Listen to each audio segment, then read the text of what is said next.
versículo 29. Todos encontraram? Amém. Glória a Deus. Agora, Senhor, olha para as suas ameaças e concede aos teus servos que anunciem com toda intrepidez a tua palavra. Essa palavra intrepidez quer dizer ousadia, tá? Fala ousadia, em outra versão fala ousadia. Amém? Pai, em nome de Jesus, nós estamos aqui nesta noite, mais uma vez reunidos, onde louvamos o Teu nome, e agora vamos transmitir a Tua palavra, Senhor.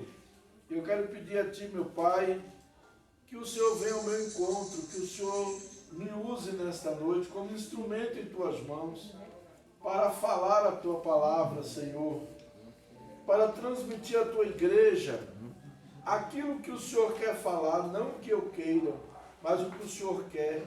Em nome de Jesus, eu te peço nesta hora, o Senhor é soberano, a igreja é tua, o rebanho é teu, e a palavra é tua, Senhor. Traga a tua palavra para nossos corações nesta noite, em nome de Jesus. Amém. Amém. Amados, nós vimos aqui nesse capítulo, todo o capítulo 4, quando você vem aqui a partir do versículo 26, né? Ele vai falar sobre quando Pedro e João foram presos e depois foram soltos, e depois as ameaças que eles fizeram aos irmãos, e ali a igreja se uniu em oração. E a oração da igreja não foi assim: Senhor, impede a perseguição, impede, mata, esfola, tira do nosso caminho. Não, a oração da igreja foi esta: agora, Senhor, olha para as suas ameaças. Deus, eles estão nos ameaçando. Concede aos teus servos que anunciem com toda ousadia a tua palavra. Ousadia, como eu já falei, intrepidez é a mesma coisa. Eles pediram ousadia. Eles não pediram: Senhor, manda pão, Senhor, manda um carro, Senhor, manda uma mansão, Senhor, manda não sei o que, manda isso, manda aquilo. Não, eles disseram: Senhor, eu quero ousadia, nós queremos ousadia. E quando você termina de ler o texto, você vai ver que a Bíblia diz que estremeceu o lugar onde eles estavam orando, né? No Novo Testamento, o vocábulo grego parresia, que significa ousadia, é usado por 32 vezes, com as ideias de franqueza, ato corajoso e etc. Significa da ideia de coragem, da ideia de afoiteza, como dirá no Nordeste, né? Da ideia de que você foi franco, foi corajoso. E coragem não significa ausência de medo. Coragem significa eu vou agir mesmo com medo. E ali os irmãos estavam passando por isso, com certeza estavam passando por medo, né? Na maioria das ocorrências, a palavra fala de ousadia literal em grande variedade de situações, porém também indica a ousadia espiritual dos crentes, mediante a qual eles ousam aproximar-se de Deus. Então aqui ele vem trazendo a nossa ousadia, levando para a ousadia espiritual que nós precisamos ter. Nós precisamos ser ousados, né? Não ser aquele povo morno, aquele povo calado, sem ação, mas devemos ser ousados. E ele diz aqui, Hebreus capítulo 3, e o versículo 12, na carta aos Hebreus, no capítulo 3 e no versículo 12, nós temos aí a expressão que diz o autor aos Hebreus. Diz assim: tende cuidado, irmãos, jamais aconteça haver em qualquer de vós perverso coração de incredulidade que vos afaste do Deus vivo. Nós precisamos entender que o que acontece muitas vezes. Muitas vezes a pessoa não tem um coração incrédulo. E essa incredulidade, ela faz com que a gente não tenha coragem de se aproximar de Deus. Nós agora temos a ousadia, nós temos a liberdade, nós temos o poder, nós temos agora o caminho livre para nos aproximar de Deus. No Antigo Testamento, na Antiga Aliança, as pessoas não podiam se aproximar de Deus. As pessoas dependiam de sacrifícios, dependiam de um sacerdote para oferecer o sacrifício, dependiam de um sacerdote para entrar na presença de Deus em favor daquele povo. Porém, na Nova Aliança, através do sacrifício único e exclusivo de Jesus Cristo, nós agora temos a ousadia, nós podemos agora entrar na presença de Deus. Era muito novo para os judeus essa ideia de você ter intimidade com Deus, essa ideia de você falar com Deus, você diretamente com Deus, porque eles estavam acostumados com essa questão do sacerdote. Mas agora, na nova aliança, Cristo abriu o caminho e nós podemos chegar na presença de Deus, né? Até Jesus, ninguém nunca chamou Deus de Pai. Se você olhar no Antigo Testamento, você não vai ver ninguém chamando Deus de Pai, porque era um atrevimento, era uma abominação, era um atrevimento chamar Deus de Pai, porque eles não tinham essa liberdade. Mas agora, na graça, na nova aliança, nós temos livre acesso. Nós agora podemos chamar Deus de Pai, Paizinho, né? Papai. Nós temos essa liberdade, nós temos a ousadia para nos aproximar. Você pode se aproximar de Deus. Você não precisa de intermediários. Você não precisa de terceiros. Você não precisa de anjo para se comunicar com Deus. Você não precisa de santo para se comunicar com Deus. Você não precisa de irmão Maricotinho, nem irmão Joaquim para se comunicar com Deus. Você tem livre acesso para entrar na presença de Deus, falar com Deus e ouvir Deus falar com você. Amém. Você não depende mais de ninguém. Você agora é você e Deus. Você agora, o caminho está livre. Jesus abriu o caminho para nós. Amém? Nós temos ousadia também para enfrentarmos o dia do juízo. A Bíblia diz que chegará o juízo sobre o mundo, sobre a terra. Lá em João 16, 17, João 16, 7, 8, 9, ele vai dizer que o Espírito Santo convencerá o homem do pecado, da justiça e do juízo. Que juízo é esse? O juízo eterno. 1 João 4, versículo 17, diz assim o texto: nisto é em nós aperfeiçoado o amor, para que no dia do juízo mantenhamos confiança, pois segundo ele também nós somos neste mundo. Amém? Deus está trabalhando em nós. Deus está trabalhando para que nós venhamos atingir a maturidade, nós venhamos atingir o título de varão perfeito, semelhantes a Cristo Jesus. E quando nós passarmos por isso, que nós sairmos daqui, nós não vamos com medo do juízo, né? Tem muitas pessoas que têm medo da morte, porque no inconsciente deles sabe que é um juízo depois da morte. Não tem mais alternativa. O que nós temos que resolver com Deus é aqui. É aqui, antes de irmos. Não adianta você deixar para resolver depois. Então, se tiver de perdoar alguém, perdoe. Tem que ser aqui, porque depois da morte não tem mais jeito.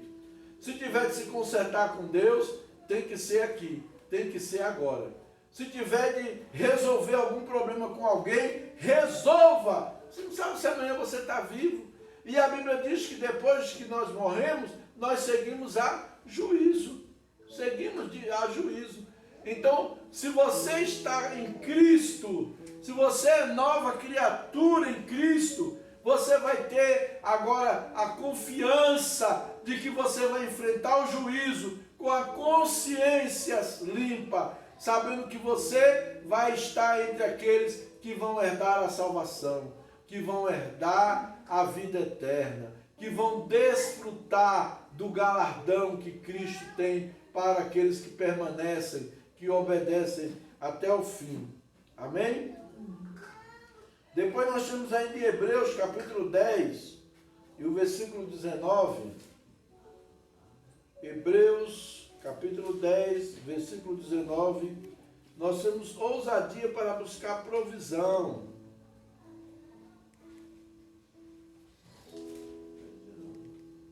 Capítulo 10 e o versículo 19 da carta aos Hebreus. Tendo, pois, irmãos, intrepidez, ou melhor, ousadia, para entrar no Santo dos Santos, pelo sangue de Jesus. Por que nós precisamos entrar no Santo dos Santos? É porque em Cristo há provisão. Provisão para o meu pecado, provisão para a minha manutenção diária, provisão para a minha saúde, provisão para me alimentar. Deus tem a provisão e eu posso entrar na presença de Deus pelo sangue de Jesus. Martim Lutero, o diabo chegou para ele e falou assim: olha, aqui estão os seus pecados. E começou a apresentar os pecados, uma lixa com os pecados dele. Ele pegou uma caneta vermelha, um lápis vermelho e falou: esse pecado aqui que tu está falando, realmente eu cometi. Botou uma cruz. Cada um ele botou uma cruz. Falou: o que você está fazendo? Ele disse: porque o sangue de Jesus Cristo me purificou de todos os pecados. Então, quando nós recebemos a Cristo, os nossos pecados passados, presentes e futuros já foram perdoados lá na cruz do Calvário. A provisão é Jesus, não tem acessórios. A provisão é Cristo. Eu preciso me arrepender no dia a dia, eu preciso diariamente me limpar, me lavar pela palavra, me lavar pela oração, buscar o perdão, pedir a Deus, confessar o meu pecado a Deus. Por quê? Porque eu preciso reconhecer que aquilo que Deus chama de pecado na minha vida também chama. Aquilo que Deus diz que é pecado, que está na palavra dele, que é pecado, eu também digo que é pecado. E por isso eu tenho agora essa liberdade de chegar a Cristo e dizer: Senhor, eu pequei, eu cometi isso. Senhor, eu menti, mentira é pecado. Senhor, eu enganei o outro, eu passei a perna, eu levei vantagem, eu quero confessar a Ti. Senhor, eu adulterei, Senhor, eu forniquei, eu fiz o que não deveria ter feito, e eu venho na Tua presença confessar a Ti o meu pecado, e buscar de Ti força para que eu não venha cometê-lo novamente. Arrependimento é isso, é decisão. Senhor, eu venho aqui confessar meu pecado, decidido a não cometer mais. Não é assim: eu vou pedir perdão agora, mas se amanhã eu cometer esse pecado, eu peço de novo, depois da meu perdão. Não é assim.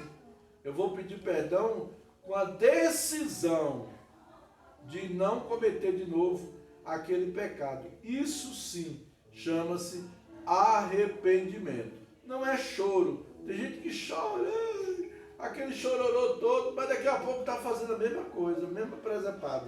E não é por aí. Amém? Então eu tenho ousadia agora para buscar a provisão de Deus para a minha vida. O pecado me dá o quê? O inferno. Não adianta passar a mão na cabeça e dizer: não, sabe, se você continuar no pecado, sabe como que é, né? Jesus é amor, o amor de Deus. Não, Deus é amor, mas Ele é fogo consumidor. Ele é juízo também, né? Então não adianta a gente querer tampar o sol com a peneira. Porque é meu filho, porque é meu irmão, porque é meu parente. Essa semana, aliás, hoje, eu estava de manhã meditando, estava vendo os vídeos dos rapazes que foram presos, um monte foi preso, lá na favela no Rio de Janeiro. E na hora que eu vi aquilo, me deu uma tristeza na hora. Eu digo, Senhor, no meio desses meninos aí tem muitos que é filho de crente. Tem muitos que foram para a igreja quando eram criança. Mas o que ficou no coração desses meninos? O que foi plantado? De que maneira o evangelho foi apresentado para esses meninos? E hoje eles estão aí na bandidagem, no tráfico, nas drogas, se destruindo. O que evangelho foi apresentado para esses garotos? E agora eles estão desta forma. Então nós, como igreja, temos também a nossa responsabilidade. Não podemos só dizer, os traficantes estão lá nas drogas. Nós também temos a nossa responsabilidade. De que maneira nós apresentamos o evangelho? Eu vejo pessoas que nasceram dentro da igreja, já está gagá e não sabe nada. Eu falo no batismo com o Espírito Santo, que é isso? Você fala na salvação, eu não sei se eu sou salvo. Você fala na vida eterna, é? E às vezes a gente começa, eu me preocupo com isso, porque nós temos que ensinar o povo tem que aprender, Então muitas vezes as pessoas estão vindo para a igreja, mas não estão levando a sério essa questão do aprendizado, ou até mesmo os líderes não estão se importando em ensinar. Às vezes tem o evangelho do oba-oba, olha, porque você vai ser bem sucedido, o evangelho coach. Hoje é o evangelho coach. Olha, 5 passos para você ficar rico. E aí você vai fazer, o primeiro passo é dar um dinheirão para a igreja, né?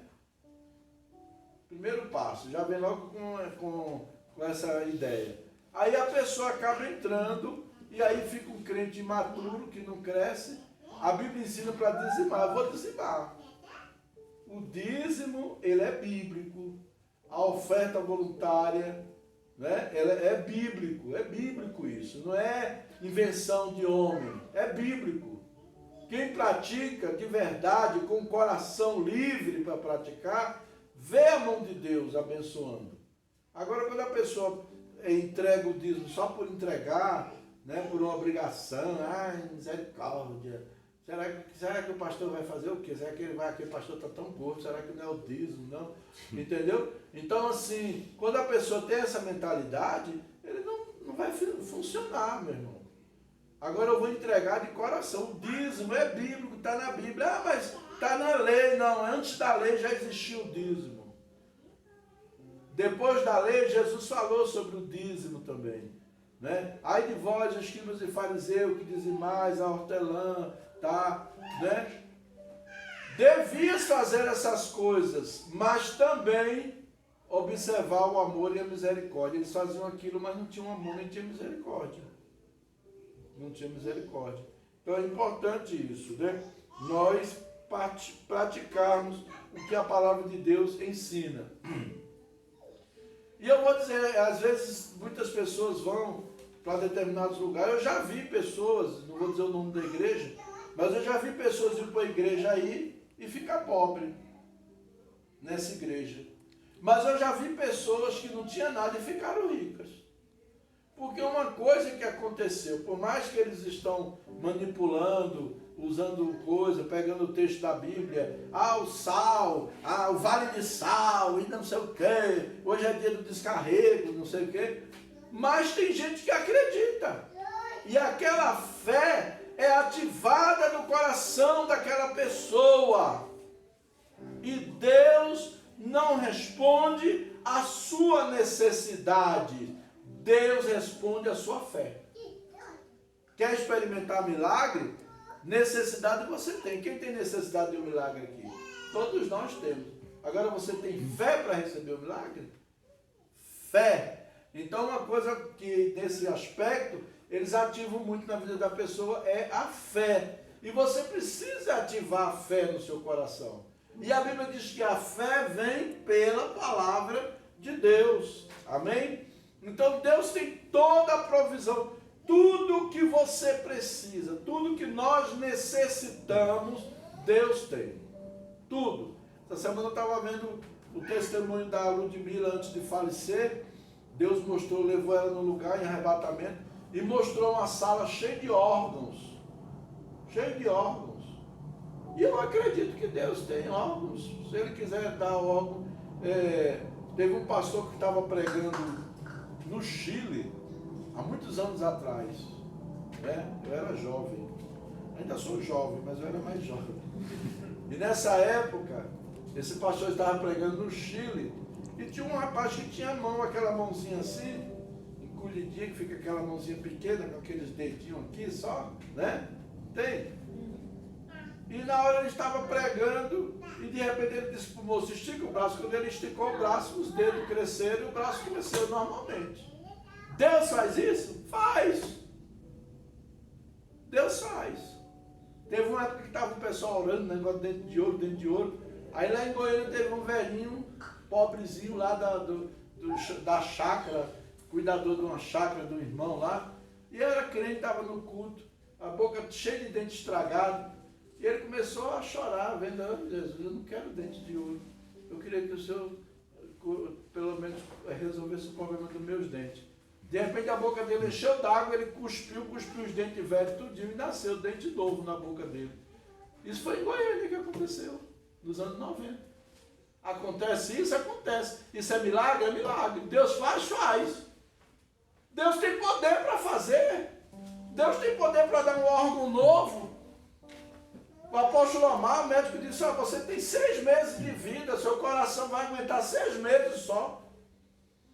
E um dia ele foi num lugar, não foi nem porque ele quis ir lá, foi com outra pessoa lá, e tinha uma profeta, uma mulher de Deus, e a mulher olhou para ele, Deus usou a mulher e falou assim, eis que eu estou te dando um coração novo.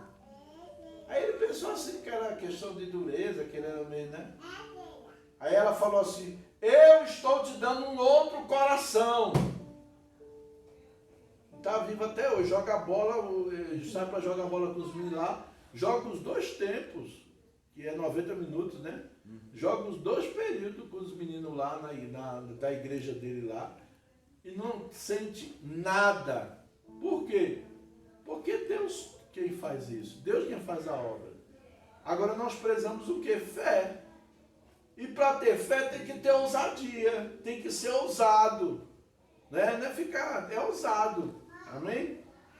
E por último, nós precisamos de ousadia para proclamar as boas novas. Atos capítulo 4, versículo 29, que é o versículo que nós lemos, né? Agora, Senhor, olha para as suas ameaças e dá aos teus servos que pregue com ousadia a palavra. Ousadia, intrepidez, sem medo, sem vergonha, sem ficar se escondendo, sem ficar, será que eu falo? Será que eu não falo? Não, ousadia, intrepidez, garra, eu vou para cima mesmo. Eu aceitei Jesus com 18 anos de idade, faz um bocadinho de tempo.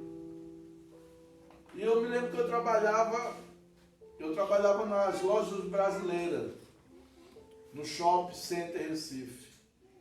Eu morava em Prazeres, pegava o trem, e descia do trem e ia para o meu trabalho.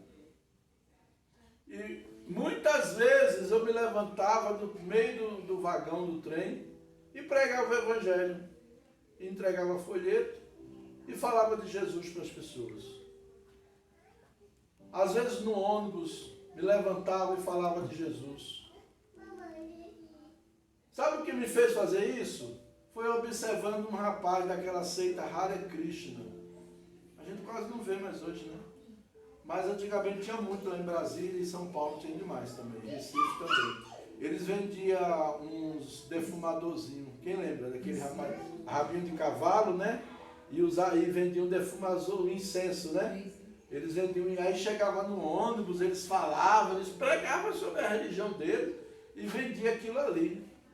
Eu digo, rapaz, esse cara aí, que serve as trevas, que não sabe nem o Deus que ele está servindo, fala diante de todo mundo, não tem vergonha. Eu que conheço Deus verdadeiro, eu vou ter vergonha? Vou me levantar e vou falar. Uma vez eu estava pregando no ônibus, quando eu desci um rapaz atrás de mim chorando. Desceu chorando. Aí ele, moço, por favor, por favor. Até tomei um susto, né? Pensei que era um assalto, né? Lá em Recife.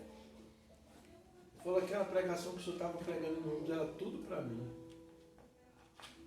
E eu estava querendo me suicidar. E hoje Deus falou comigo. E ali ele aceitou Jesus. Na beira da praia, eu desci do ônibus, né? Que eu descia na beira da praia para atravessar, para ir para o trabalho. E ele aceitou Jesus ali. Então a palavra de Deus diz para nós pregarmos em tempo e fora de tempo. Cheguei lá no meu trabalho, no consultório, uma paciente disse, onde é sua igreja? Eu falei, vou parar aí, né? Eu quero ir lá um dia. Apesar que é longe, que ela mora lá no São Sebastião. Lá na clínica, lá o pessoal teve gente lá que disse, quando eu sair daqui eu quero ficar sendo consultado com o senhor e quero ir na igreja, quero ir na sua igreja. Que eu falo, não tenho vergonha de dizer que eu sou crente, que eu sirvo a Jesus. Que eu sirvo a Jesus. Nós temos que falar. Deus não precisa de agente secreto. Aí nesse período que eu trabalhava na Lobras, eu fazia culto na hora do almoço. Novo convertido. Na hora do almoço fazia culto com o pessoal. Trabalhei na Lojas Americanas, fazia culto na hora do almoço. Trabalhei na Nacional Carinho, fazia culto na hora do almoço. Um dia encontrei um senhor, um camarada na rua. Pastor, tá lembrado de mim? Pai do Senhor, um pastor. Ele, Pai do Senhor, eu sou pastor também, da igreja de Cristo. Eu digo, amém, graças a Deus. Tá lembrado de mim não? Eu digo, não. Falou, rapaz, eu trabalhava com você lá na Nacional, você me ganhou para Jesus, lembra? Eu digo, não, lembrava. Diferente, né? Então é bom isso, a gente vê que os frutos, eles vão acontecer. A palavra de Deus diz, semeia pela manhã a tua semente, né? E à tarde não retira a tua mão, porque não sabes qual delas prosperará. Então pregar a palavra, comunicar o evangelho. Então eu quero que você busque ao Senhor. Diga, Deus, eu quero ousadia. Eu já tenho ousadia para buscar o Senhor em oração. Eu já tenho ousadia para enfrentar a eternidade. Eu tenho certeza da minha salvação. Eu já tenho ousadia para buscar a provisão em Ti. Mas eu quero mais ousadia. Eu quero ousadia para falar de Ti, Jesus.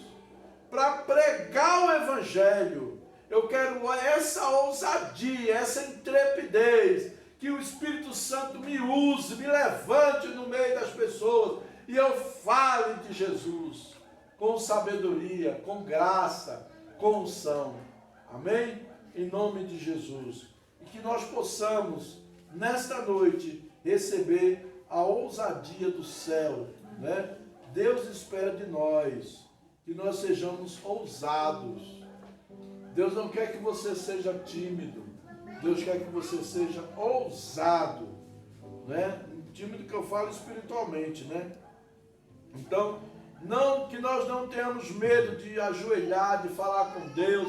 Mesmo que pecou, chega na presença de Deus, Senhor, eu pequei, mas eu confio no Teu perdão, eu me aproprio agora do Teu perdão, em nome de Jesus eu confesso a Ti, amém? Nem ter medo do juízo, porque se você entregou sua vida a Jesus de coração, se você foi sincero quando recebeu Jesus como seu Salvador, você é salvo, você não vai para o inferno. Você não vai ser condenado com o mundo. Você vai experimentar a vida eterna em Jesus, né?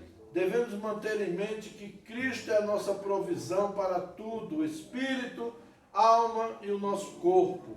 Aleluia. E proclamar as boas novas com ousadia. Amém? Em nome de Jesus. Se você necessita de ousadia, se levante agora, vem aqui na frente. Eu quero orar com você nessa noite. Eu quero pedir a Deus